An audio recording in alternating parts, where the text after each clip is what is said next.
Today is our weekly Wednesday politics episode, and I recently talked with Councilmember Isaiah Thomas. He's brimming with ideas, mostly centered around the youth of the city. And he has 19 interns in his office this summer who are working on turning their ideas into policy. He talked with me about continuing to coach basketball and raising kids in the city, and issues like allowing city council members to run for other offices without giving up their seats.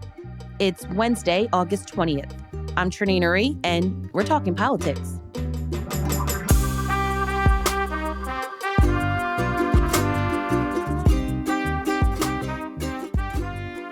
Councilman Thomas, SEPTA is facing major cuts. There will be an elimination of 32 bus routes. We'll roll out August 24th, just a day before some of our Philly school kids need to go back to school. There's going to be fare increases September 1st.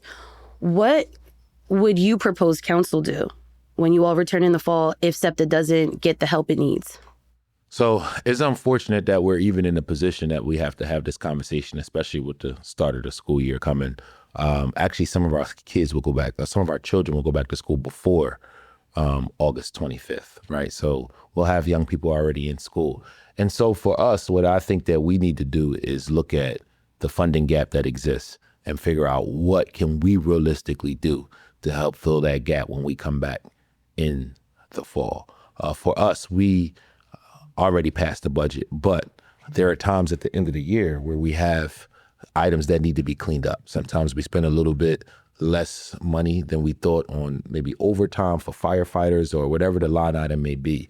And we come at the end of the year, we clean up some of the things that happen throughout the course of the year. Sometimes you have a special event and you spent money on overtime and on whatever you had to do to make sure that event stays safe. So when we come back and look at where we are as a city and we look at our mid-year transfer opportunity, I think we should explore how much we can fill if the gap needs to be filled, but also do it in a way where we're conscious of problems that are going to be coming in the future as well, too. Let's talk 2026, especially with the looming deficit to mass transit. You've been a champion for the city and for the celebrations. What still needs to be sorted out? Is the city ready to host the world for all of these events and celebrations next year if we're going to see mass transit pulled back? So 2026 is an opportunity for Philadelphia that we might not see again in our lifetime. And I think that's why my office and my team has really been pushing for not just investments from government, but partnering with the private sector to prepare and to assure that every neighborhood, every business is able to take advantage of what's going to be happening in 2026. And so when we think about is the city ready for 2026? I think it's a couple of things. I mean, clearly mass transit is a big part of it. And when it comes to the impact of looming cuts, that would definitely take us, put us in a position where we'll be set back as it relates to providing the best product we can as a city and as a region for 2026. Outside of mass transit, I actually think we are ready. I think when I talk to some of our partners, the Phillies with Major League Baseball, all of our soccer organizations dealing with FIFA, looking at some of the other celebrations, Army, Navy, other sporting events that's going to take place, of course, the birthday of the country. We've invested a significant amount of money to assure that the city is ready. We've had a number of hearings. We've talked to the private sector. We probably might do one more hearing just to make sure that we do a final, tie a bow on the box to assure that we're our best self and ensure that the public know that we're prepared to invest, to make sure that every neighborhood is able to benefit from this, but also to make sure that people are safe. And when people come to our city, they're seeing the best possible product that we have the ability to display in order to put us in a position to hopefully get those folks to come back, right? Because for us, 2026 can't just be about that moment. It's about 2026 and beyond. What happens after 2026 and how are we putting ourselves in a position to be more attractive to businesses, to people, but specifically looking at the creative economy and how we can attract more entrepreneurs and more people who are invested in the creative economy to relocate their residency as well as their business to Philadelphia. You were a supporter of former Governor Ed Rendell's legacy project. Are we going to get a legacy project to celebrate America's 250th birthday? Well, I think the question is how many legacy projects will we get? I think what's happening with Lemon Hill will be considered some of the infrastructure investment that you would like to see. Lemon Hill is something that we're proud of, as well as our investment in Belmont Mansion. Both are beautiful spaces in Fairmount Park that will be used not just to curate events, but also for watch parties as it relates to FIFA and different things that's going to be happening around the World Cup. The way we've modified and invested in those spaces are going to be beneficial for next year, but those are the type of investments that we need to see that last beyond 2026. So we're really proud of what's happening with Lemon Hill. We're proud of the investment in Belmont Mansion, and we anticipate both of those things continuing to be amazing spaces and jewels as part of the DNA and the culture of our city. I want to talk about the violence that we are still seeing this summer. Even though homicide numbers are down, in some cases, young people are still being shot and they are doing the shooting.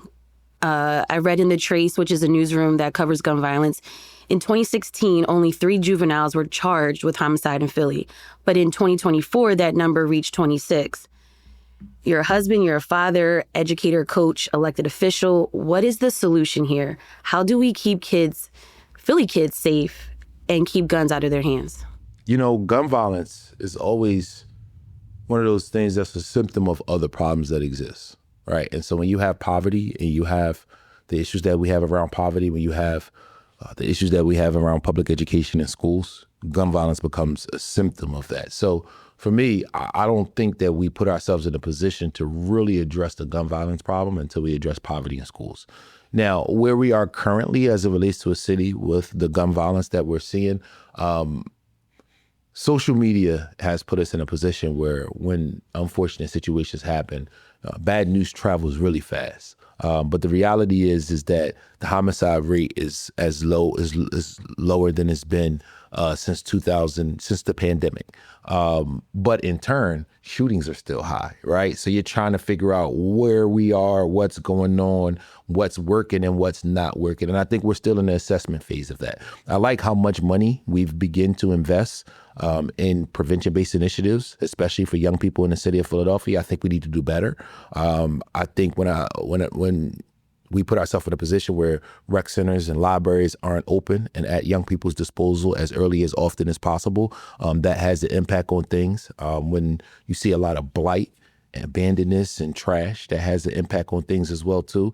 And some of them things we've been doing well with, we've gotten better with. Some of the things we still struggle with. But I think the one area that I've seen that has improved significantly that I think can continue to keep us on this trend is actually the increase in the clearance rate for homicides. There was a time where in the city of Philadelphia, if you committed a homicide, you were actually more likely to get away with it than being arrested. And I think that trend has changed. And so that's the one thing I think we're doing a lot better of is our clearance rate has improved significantly. Again, I do agree with the investment in prevention-based initiatives for young people. Intervention is always everybody's thing with gun violence, but to me, prevention is just as important, if not more important, than intervention. But overall, for us, and I know this is the long dance around your question, it's about money. It's about money. It's about putting money in schools. It's about investing in the private sector so we can grow our economy, so we can address the issue of poverty.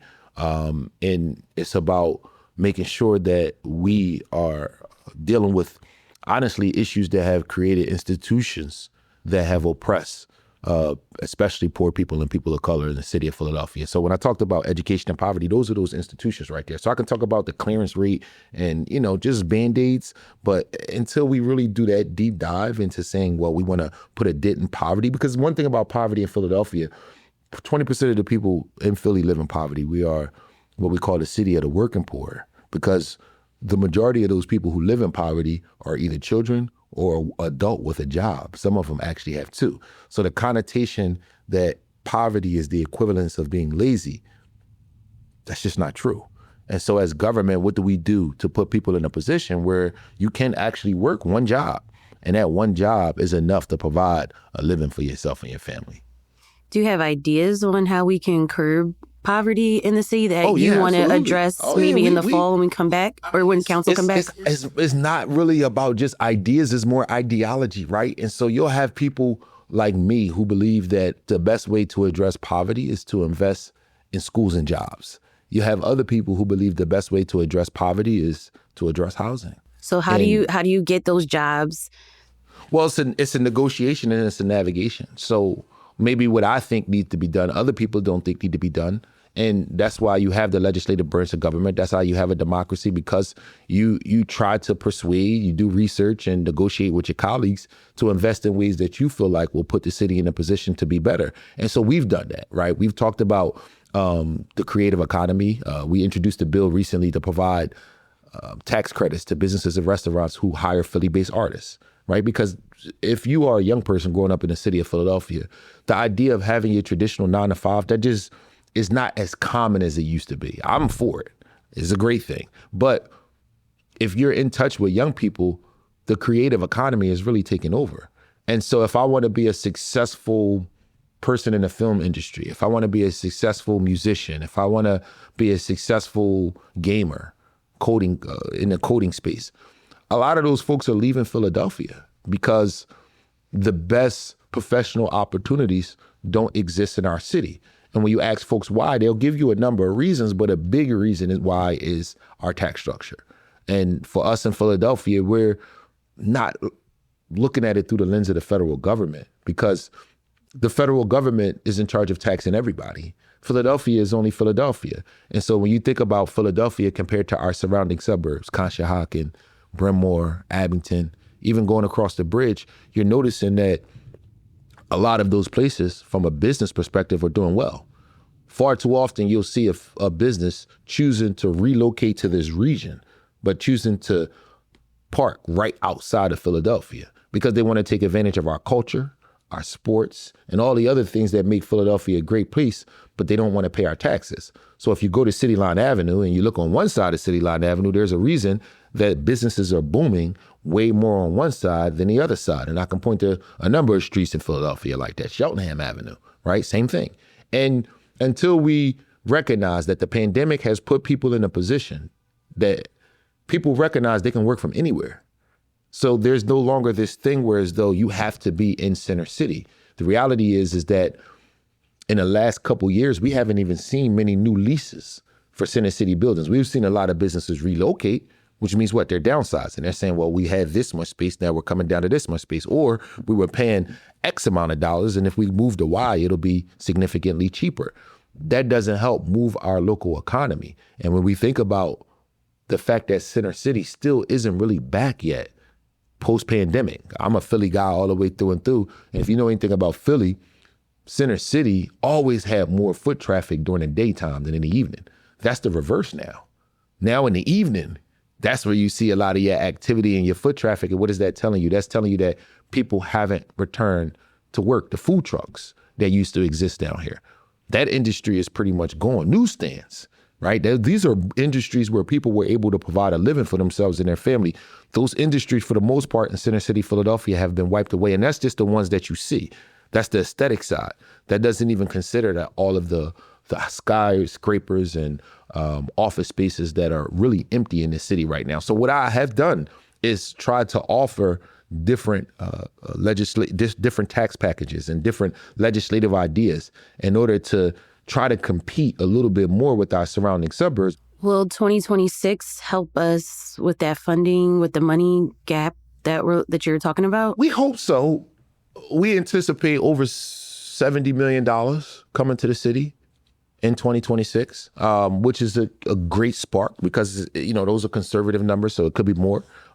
Clearly a lot of that money is going to go to the private sector, right? But the problem is that when you do get a spark like that, which is great, you want to be able to spend that on new investments.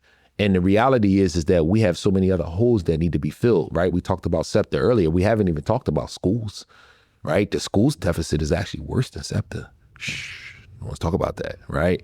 And that's a real thing. So if we're already struggling to find the money to address SEPTA, and we know the schools deficit is worse than a SEPTA deficit, then it's going to be tough for new revenue to be spent on new investments. And that's where the tug of war comes in, where we talked about earlier as it relates to the legislative branch of government, right? You have some people like me who will want to invest new money in certain places, then you'll have other legislators and other executives who will want to invest that new money in other places. Is that why you pushed back on Mayor Parker's housing initiative, or? But you ultimately I did voted, vote for it because I'm in leadership in city council, and because we modified and put some provisions in that made me feel a lot more comfortable with where we are. But philosophically, right, me as a person, I just don't believe housing is the biggest crisis that we have in Philadelphia right now today. What's the biggest crisis we have? I want to be clear. I feel like housing is a huge problem, right? But for me, if I had to prioritize, I think the biggest problem that we have in Philadelphia right now, first and foremost, is education. I don't think there's a bigger problem that we have in Philadelphia right now than our education system. I think that's number one. And then I think things, kind of fall in line after that. I do think housing is on that list. I 100% think poverty is on that list. And I also recognize that substance abuse and mental health issues is on that list, and homelessness is on that list. And with that being said, depending on your lived experiences, the neighborhood you're in, and how you view solving these issues, your level of investment is going to be different. So I'm never going to be mad at a person who feels like to address the ills of our city, they would want to start with housing. I don't think that you have malicious intent because that's what you're doing. I just wouldn't do that. So I think my pushback was really more or less around recognizing other problems that not only currently exist, but are on the horizon. And for me, I thought that we should have spent a little more money and a few more resources invested in other problems that are on the horizon instead of just, putting so much in housing. We'll have more with Councilmember Thomas after the break.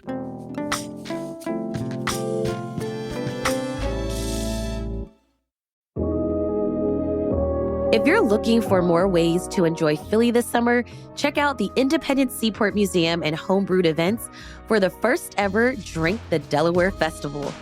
The festivities kick off on Sunday, September 7th from 4 to 9 p.m. Enjoy samples of local beer, ciders, and spirits, and learn how water is used in the process of making these drinks. Because regardless of what's in your glass, we can all cheer for the people keeping our region's waterways clean. This event is for those 21 and up. Tickets start at $50 per person and are going fast. Purchase yours at phillyseaport.org/drinkthedelaware.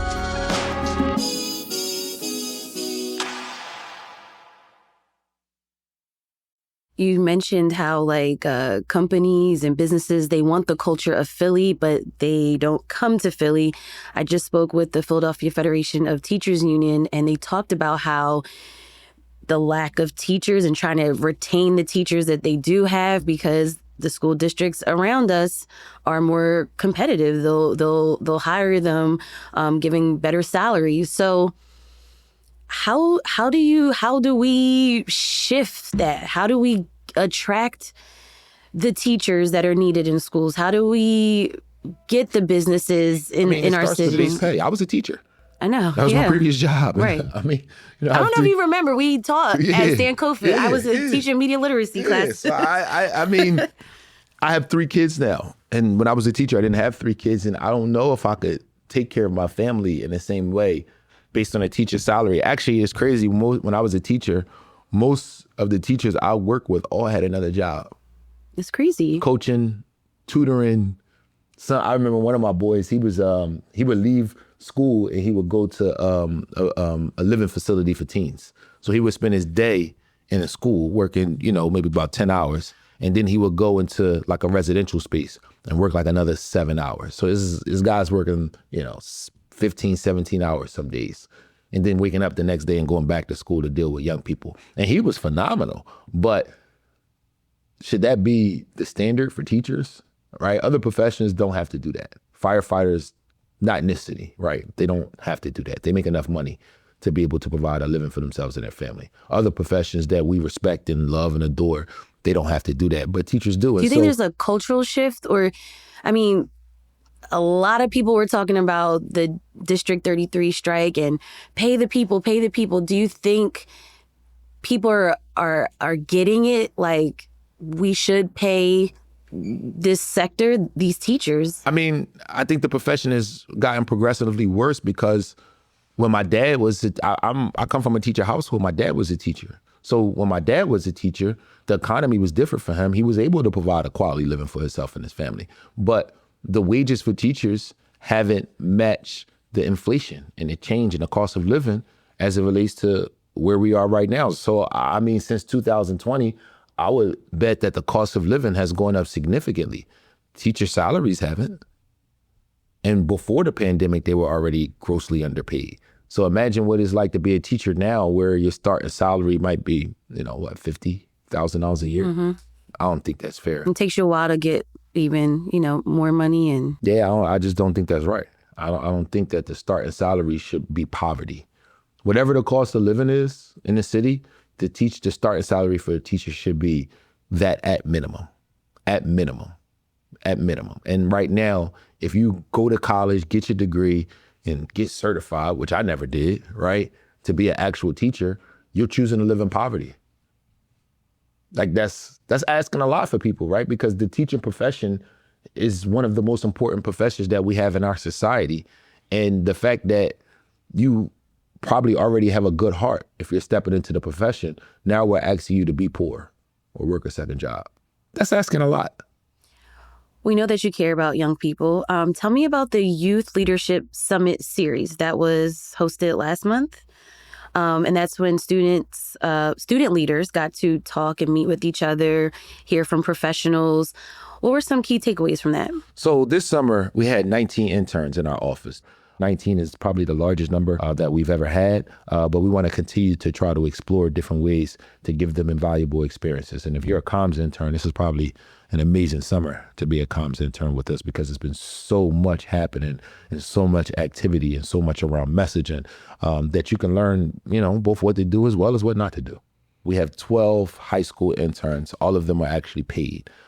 We have 7 college interns, and some are paid, some are not paid, some are getting credit towards their collegiate experience. And so for us, we also have tracks for our interns. This year, we created something called the Youth Policy Lab, and that has been a group of interns who have been particularly focused on legislative-based initiatives, researching laws, researching information, all those different bills that we talked about. They've done a deep dive into that, as well as explore the idea of legislation that they want to see as well, too. And so you'll be hearing from our office in the near future as it relates to the final product that they're going to produce, specifically related to legislative ideas that they've come up with. And in the midst of our internship program, the interns themselves came up with a number of different initiatives. The Youth Summit is just one of the initiatives that the young people came up with. And so what we did was we created an application where we tried to attract the best and brightest young people in the city of Philadelphia.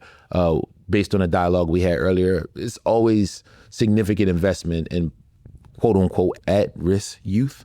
Our goal was to go after young people who are doing a phenomenal job.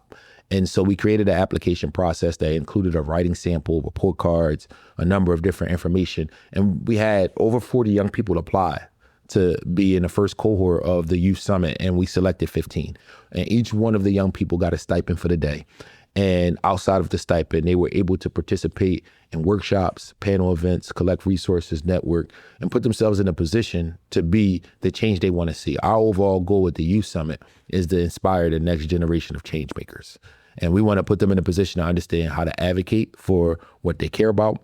We want them to be able to understand how laws and bills are passed. We want them to understand the importance of networking. We want them to be able to transition into college and already be ready, but also have credible relationships with people who are currently in college, as well as with folks who recently graduated. So they have that mentorship, that ecosystem around them to put them in a position to be successful. We also asked the first cohort to help plan what the second cohort will experience, which will take place this month. So part of their charge now is to gather as a collective to attract more people to be a part of cohort 2 and to put us in a position to make sure that that next wave of young people will be able to take even more advantage of some of the resources and opportunities that we're trying to create for these high school students.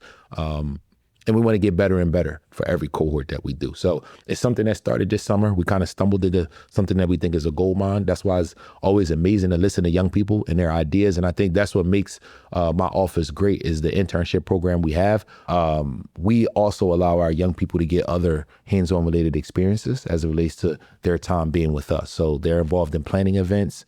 They're involved in attending events, table events. We try to do a lot of outreach to neighborhoods and communities just to, assure constituents are surviving the heat when there's a really bad storm, making sure that there's no support systems that people need, and more importantly, letting them understand how local government works. And that's really what we've invested in as it relates to our internship program this summer. We don't just ask young people to come in and sharpen pencils and do things like that. We want them to be thought leaders. And if they can show that they are a thought leader in a particular area that can prove to be advantageous to the office, which in turn is beneficial to the city, we want them to take those ideas and run. I'm not afraid to learn from young people. I was about to ask you that. What have you learned from them? I think the most important thing that we've been able to learn is their perspective on what's going on in the world. And when you hear their perspective on what's going on in the world, they begin to talk to you about what we can do to solve it. One of our projects is that the young people feel like you should be able to vote at the age of 16. Right? Like that's a real thing. Some of the legislation that we talked about earlier, we've had our college interns help create those bills from start to finish so they understand how to write a law. When we talk about social media and the impact on social media, we've had a lot of dialogue on what their perception is on social media and the impact it has, as well as what platforms they should be on, right? A lot of young people don't have LinkedIn. So we make that a part of the internship experience is to make sure that they have that type of social media platform and understand the importance of their image and how they display themselves. A lot of people want to help young people in the city, and they do it like through grassroots ways. So for anyone, I just recently listened to the podcast you were on. It's called The Realest Podcast Ever with Chad Fain and Matt Cain. Yep.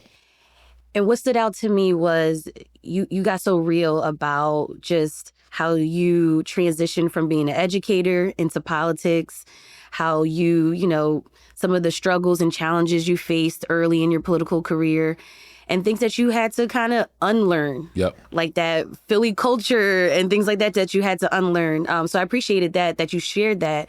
So what do you tell other folks who, not to preach to young people, but how do we bridge some of the generational gaps, or how do we as even young-ish, young adjacent city leaders, we've been in the game for a minute, like how do you keep yourself grounded but also encourage them to not make the same mistakes that you did, or to teach them some of the lessons that you learned? So I say I keep myself grounded by making sure that I'm participating in things on a daily basis that keeps me in contact with them. Still coach high school basketball, right? That's a big thing for me. August is my favorite time of year. August is Philly Legendary Hoops Month for us. And this is a project that we started a number of years back, and it's ballooned and grown into something that's amazing. And what you'll see is free programming happening all across the city of Philadelphia. We've already completed the Chosen League as well as the Danny Rump Classic, which is two of our signature events. You're going to see a number of different camps, including my camp, that's going to happen throughout the course of the month of August. Our camp will attract over 200 young people. And I think the beautiful thing about our camp, continuing the dialogue around our internship program, is that most of the coaches in the camp are former campers.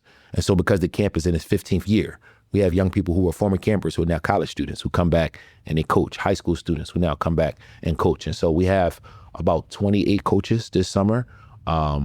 25 of them were former campers. But making sure that I have things in my built-in schedule that gets me out of this city hall space and the center city space and allows me to continue to interact with young people and their families on a consistent basis. That keeps me grounded, because if you're just down here, you tend to think you're doing a better job than what you actually are.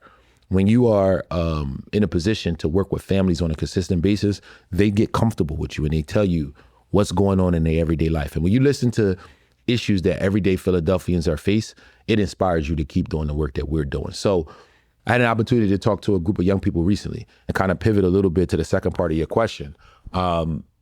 the young people ask, well, what can we do to make a difference? I mean, get involved with our office, right? If you're a young person and you want to intern and you want to have a quality internship program, our door's open. We want you to reach out to us, apply to our office to be able to intern with us. If you are an adult and you just want to be a part of the change that you want to see, please get involved in our office. We have a number of different task force. We didn't talk about any of our task force today, right? And we have a number of different task force, from our higher academia task force, which is chaired by the president of St. Joe's University as well as Temple University. And that's a group of people who have come together representing a lot of our local universities to put us in a position to figure out what do we do to sustain these uncertain times, because higher academia means so much to our region. We didn't talk about our music task force that's focused on branding this idea of Philadelphia being the original music city. We haven't really done in-depth work around our film stuff. We did talk arts and culture. We talked a little bit of sports. And those are just some of the industries I've touched. I'm the chair of the education committee. We spent a little bit of time talking about Vision Zero and some of the infrastructure issues and safe traveling, safe corridor issues that we have in the city of Philadelphia. And we even talked about taxes as well, too. So I try to be as well-versed as I can while simultaneously staying in my lane, because there are other things that other members touch that I don't necessarily need to be a champion, maybe just a teammate or a partner on. And I just believe in individual relationships. As a legislator, I understand that systemic solutions is my job, and I'm always going to continue to work to address these systemic issues and come up with systemic solutions. I think the best example for that, for me, is drive inequality, right? So I believe in systemic solutions, but I also recognize that in the process of trying to change systems, we can grab as many young people as we can and develop individual relationships with them and put them in a position where they have an ecosystem of mentors so that they can be able to rely on us to help navigate their journey from, in my mind, high school, because that's really my starting point, from high school all the way through to being a professional in the adult space. And I think that's what everybody can do. I think if you put yourself in a position where you're not talking to, half a dozen to a dozen young people on a consistent basis, then you can do more. I'm not saying you're not doing enough. I'm not judging you. I'm just saying you can do more. And having individual relationships with young people in the city of Philadelphia, and they don't all have to be quote unquote at risk, right? That's more of our young people are doing great than those who are not. And so we don't want to forget about the young people who are doing a phenomenal job, because they too need relationships, mentors, and resources. And I think that's something that everybody can do. And when you have those genuine, authentic relationships with young people, you'll be surprised how much they lean on you. And in turn, you can lean back on them. So anybody that's listening to this right now that wants to get involved, whether you're 8 or 80, we got something for you. And just to wrap up, after August is over, you're going to come back in the fall. What are some key priorities that are on your list? So after August is over, we'll continue to do the advocacy work around 2026. We have some cleanup stuff we have to do, not just around Vision Zero, but also looking at issues around carbon neutrality and the climate here in the city. We have a number of bills that we're looking at. We introduced a bill that we talked about earlier to provide tax credits for restaurants who hire Philly-based artists. We have a paid sick leave bill that we're looking at that directly impacts teachers. We have another bill that's looking at public safety in the city and training for security guards. And that's just coming off of and of course we got another bill that we're going to run in the fall that I already introduced around resigning to run. So, and that's just my legislative package. You said resigning to run? Yeah. We introduced a bill a little while back around whether or not city elected officials will have to resign to run for another like term limits or something? Not term limits. So term limits basically limits how long we can be in office. Currently right now, if you are a city elected official and let's say you wanted to run for U.S. Senate, right? You have to resign from city council to run for U.S. Senate. But if I was a state rep or a state senator and I wanted to run for U.S. Senate, they don't have to resign. If I was a member of Congress and I wanted to run for U.S. Senate, they don't have to resign. So currently right now, city elected officials have to resign to run for anything else, but state and federal elected officials don't. They can keep their seat and run for anything they want. So we're exploring what does it look like to allow city elected officials to have the same, I guess you could say, latitude that state and federal elected officials have to be able to decide whether or not they want to run for another office, but also simultaneously maintain their current seat. Why is that important?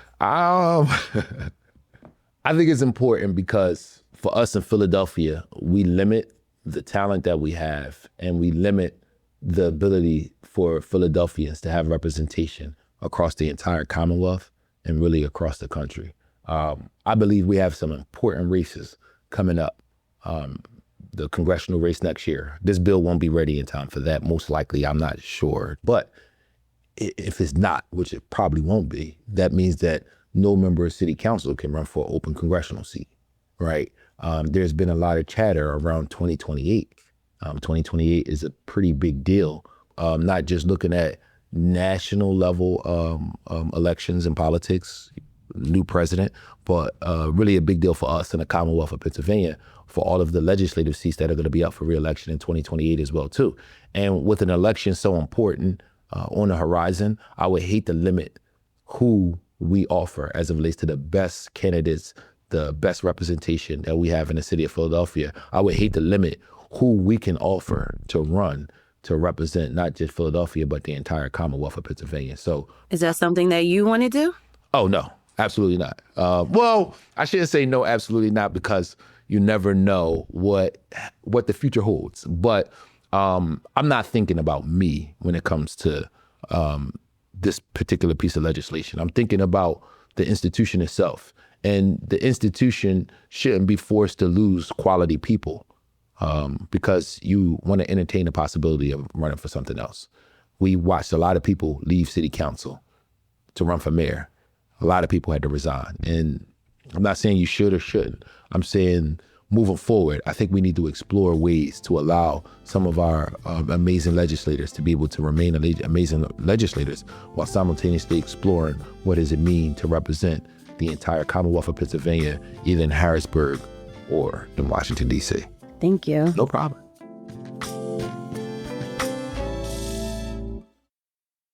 Before I let you go, I want to say thank you to our neighbor, Dax F., who's Philly born and raised.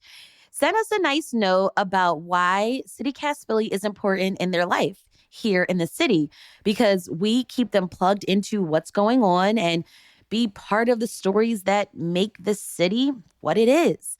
Thanks, Dax. I also want to let y'all know, okay? I want to let y'all in on something. We are sending out an invite for our first CityCast Philly Neighbors event. This is a members only thing. So if you're not a neighbor yet, it is not too late to sign up and join. To make sure that you are also on that list, sign up at membership.citycast.fm. That is all for us today here on CityCast Philly. If you enjoyed this Wednesday's politics chat, share this with a friend. Rate our show, leave us a review, and hit that subscribe button. Be sure to sign up for our morning newsletter, Hey Philly, to learn more about what else Philly's talking about. And don't forget, you can support the show and get great perks by becoming a CityCast Philly neighbor at membership.citycast.fm. We'll be back tomorrow morning with more news from around the city. Bye.